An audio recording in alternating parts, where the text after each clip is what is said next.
yesterday. I was in Port Harcourt for the last 10 days or so, yes, supporting my team in Port Harcourt.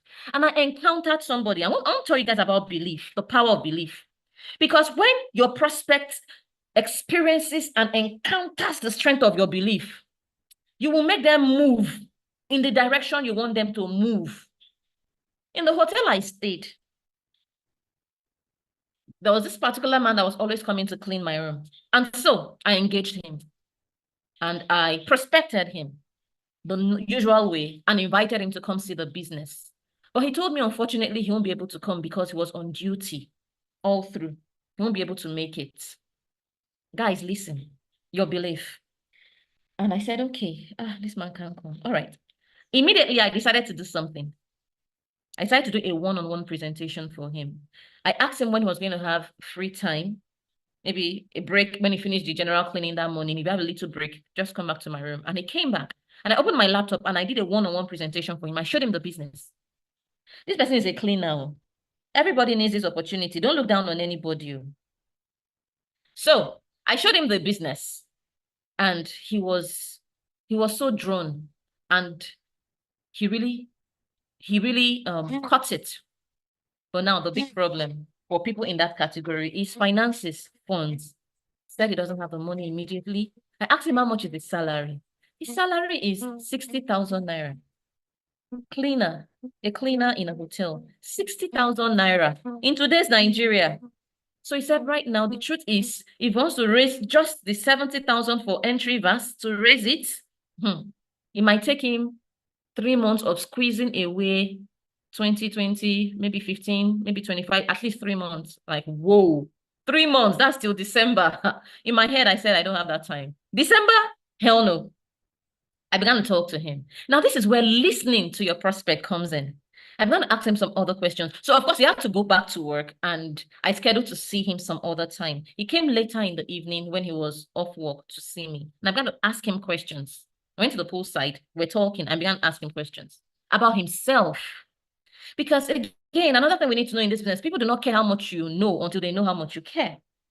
So I'm going to ask him questions about himself just to know him. And I asked him, have you ever done business before? He said, yes, that he used to be a businessman. He understands business. He said, madam, I go do this thing. I go do I'm a businessman. I understand business. I said, you're a businessman? He said, yes. So what business were you doing? He said he used to sell provisions. He had a provision shop. But the last administration, former governor, Wike, demolished the place where he had his shop the first time when he newly just paid rent, about 500,000 naira rent. He mobilized some funds he had again and went to rent another shop space. A few months into rentage, they demolished that property again. And then that was bulk of his savings. He could not go back and rent another place. He had a stock. So he said he just sold off his stock, his goods, just sold them off because there was nowhere to sell them. And then he told himself, make I go find work. And that's how he came into this cleaning work. He didn't go to school. And that's how he became a cleaner, just to make ends meet. So he said, before now, madam, at least that's 3 accounts, silver packer for fee pay. That's what he told me. But before now, but things be. You know what? Listening to him, I empathized with him. I celebrated his business acumen. I made him feel good that I understand. It's only because of the way the economy is, where our country is, the way there's no compensation when such things happen. But I told him, you can rise again. He said, madam, I know I can do it through this business. And I said, okay, so you said 3 months to gather just one account money. I said, cannot work. Oh, you cannot build this business like that. And I showed him the power of multiple centers. And I said, is there no way you can raise these funds? And this man told me something. He said, madam, I get land for village. He said, I get land for where? For village. He said, I'm an only son. I have like 3 sisters. I'm the only son. So in our tradition, all our father's property is mine, but I'll give them and support them as they need. He said he has lands in the village.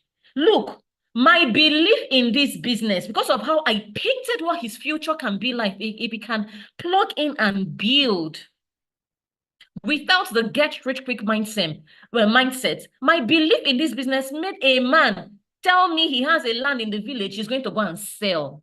Guys, how much can you move people to take an action to give you the result you want?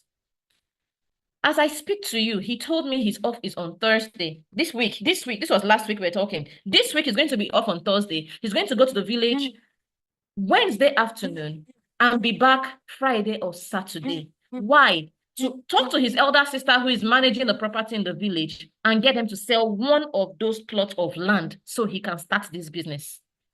He who has the strongest belief wins. So as a salesman, have you sold to yourself? Be your first customer. Have you sold to yourself? Be your first customer. All the things that are listed here, begin to check the level of your belief in all of these things. In network marketing, as a business model, in Alliance in Motion Global, as our pay partners, in C21FG, in our product, in the vision of this organization, your leaders and your mentors, what is the level of your belief in all of them? All right. Now, the last posture as a salesman. You need to know your onions.